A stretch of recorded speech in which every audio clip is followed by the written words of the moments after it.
ఇప్పుడంటే రాహుల్ గాంధీ అడ్డగోలుగా మాట్లాడుతున్నారు. భారతదేశం పరువును అమెరికా కేంద్రంగా తీస్తున్నారు.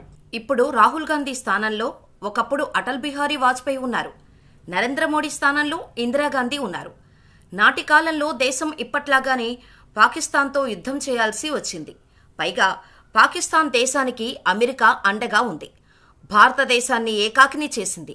ఆ సమయంలో ఇందిరాగాంధీ యుద్ధ రీతి, వాజ్పేయి నిర్భీతి దేశాన్ని సగర్వంగా నిలిపాయి.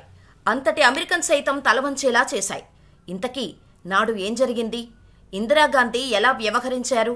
వాజ్పేయి ఆమె నాయకత్వాన్ని ఎలా సమర్థించారు? అంతిమంగా భారతదేశం ఎలా లాభపడింది? పాకిస్తాన్ ఎలా తలవంచింది? భారతదేశం గురించి మేము చాలా విన్నాం. కాకపోతే ఆ దేశానికి సరిహద్దున ఉన్న పాకిస్తాన్ విషయంలో వేలు పెట్టకూడదు. వేలు పెడితే మేము నిశ్శబ్దంగా ఉండలేము. దీనికి తగ్గట్టుగానే మా నుంచి ప్రతిస్పందన ఉంటుంది. అమెరికా అధ్యక్షుడిగా ఉన్న రిచర్డ్ నిక్సన్ చేసిన వ్యాఖ్యలు అవి. దానికి ఇందిరాగాంధీ కూడా గట్టిగానే కౌంటర్ ఇచ్చారు. అగ్రరాజ్యాన్ని మేము ఒక స్నేహితుడిగా మాత్రమే లెక్కలోకి తీసుకుంటున్నాం. అమెరికా మాకు ఎప్పటికీ యజమాని కాదు. ఇండియా తన భవిష్యత్తును ఎలా నిర్దేశించుకోగలదో కొత్తగా మాకు ఒకరు చెప్పాల్సిన అవసరం లేదు. పరిస్థితులను బట్టి ఎలా ఉండాలో, ఎలా వ్యవహరించాలో మాకు కొత్తగా ఒకరు చెప్పాల్సిన అవసరం లేదని ఇందిరాగాంధీ బదులిచ్చారు. నాడు ఇరు దేశాల అధినేతల మధ్య ఈ స్థాయిలో పరస్పర మాటల యుద్ధం జరిగిన తర్వాత అమెరికాలోని శ్వేత సౌధంలో నిక్సన్, ఇందిరాగాంధీ భేటీ అయ్యారు. ఆ తర్వాత ఇద్దరి మధ్య సంభాషణలు జరిగాయి. అనంతరం జరగాల్సిన విలేకరుల సమావేశాన్ని ఇందిరాగాంధీ బహిష్కరించారు. పట్టలేని ఆగ్రహంతో ఒక రకంగా శివంగిలాగా బయటకు వచ్చారు.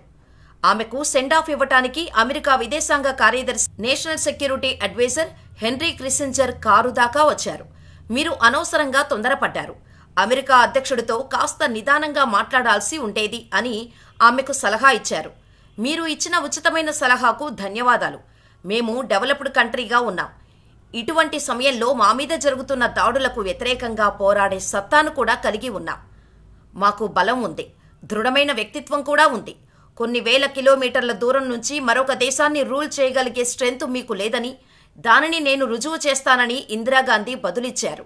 ఇదే విషయాన్ని హెన్రీ తన ఆత్మకథలో ప్రముఖంగా ప్రస్తావించారు. ఇక అమెరికా నుంచి ఇందిరాగాంధీ హడావుడిగా ప్రత్యేకమైన విమానంలో వచ్చారు. విమానం నుంచి దిగగానే నాటి ప్రతిపక్ష నేత అటల్ బిహారీ వాజ్పేయిని తక్షణమే తన ఇంటికి పిలిపించుకున్నారు. ఇద్దరూ గంటసేపు మాట్లాడుకున్నారు. ఆ తర్వాత వాజ్పేయి వెళ్లిపోయారు. ఐక్యరాజ్య సమితిలో వాజ్పేయి మాట్లాడాలని ఇందిరాగాంధీ సూచించటంతో ఆయన భారతదేశానికి ప్రాతినిధ్యం వహించారు. ఆ సమయంలో ఒక విలేకరి, మీరు ఇందిరాగాంధీ బలమైన ప్రత్యర్థులు. ఆమె ప్రభుత్వ విధానాన్ని సమర్థించి ఐక్యరాజ్య సమితిలో ప్రసంగం ఎలా చేస్తారని వాజ్పేయిని ప్రశ్నించారు. దానికి ఒక గార్డెన్లో ఒక చామంతి ఉంది, మరో బంతి కూడా ఉంది. రెండు పూలు కూడా పరస్పరం నేను మాత్రమే అందమైనవి అనుకుంటే తోట ఇబ్బందుల్లో పడినప్పుడు తోట అందాన్ని కాపాడాలి అంటే అవి రెండూ ఒకే ఘాటిన చేరాలి. ప్రస్తుతం తోట సంక్షోభంలో పడింది. ఆ తోటను కాపాడేందుకు నా వంతు బాధ్యతగా నేను ఇక్కడి దాకా వచ్చాను. ఇది తోట మాత్రమే కాదు, మా దేశ డెమోక్రసీ కూడా అని వాజ్పేయి సమాధానం చెప్పారు. వాజ్పేయి మాట్లాడిన తర్వాత కొద్ది రోజులకు అమెరికా పాకిస్తాన్ దేశానికి 270 పాటన్ ట్యాంకులు పంపించింది. ప్రపంచ మీడియాకు ఈ దృశ్యాలను చూపించింది. భారతదేశానికి ఏ దేశం కూడా సహాయం చేయొద్దని ఒక రకంగా ఇండైరెక్ట్ హెచ్చరికలు పంపించింది. కాదు, భారతదేశానికి చమురు సరఫరా చేసే అమెరికా కంపెనీ బర్మా షెల్పై ఒత్తిడి తీసుకొచ్చి చమురు ఎక్స్పోర్ట్ చేయకుండా ఆపింది. ఇక ఆ తర్వాత ఇందిరాగాంధీ అమెరికాకు ఎదురు తిరిగారు.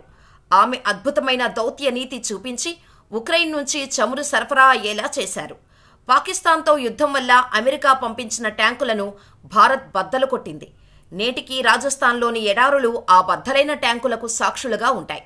నాటి యుద్ధం 18 రోజుల పాటు జరిగింది. 1.5 లక్షల పాకిస్తాన్ యుద్ధ ఖైదీలను భారత్ పట్టుకుంది. ఇక అదే సమయంలో లాహోర్ జైలు నుంచి ముజిబుర్ రెహమాన్ విడుదలయ్యారు. ఇక మార్చి నెలలో బంగ్లాదేశ్ను స్వాతంత్ర దేశంగా ఇందిరాగాంధీ గుర్తించారు. పార్లమెంట్లో సగర్వంగా ప్రకటన చేశారు. ఇక అదే సమయంలో పార్లమెంటులో ఉన్న వాజ్పేయి ఇందిరాగాంధీని నడిచి వచ్చిన దుర్గామాత అని సంబోధించారు.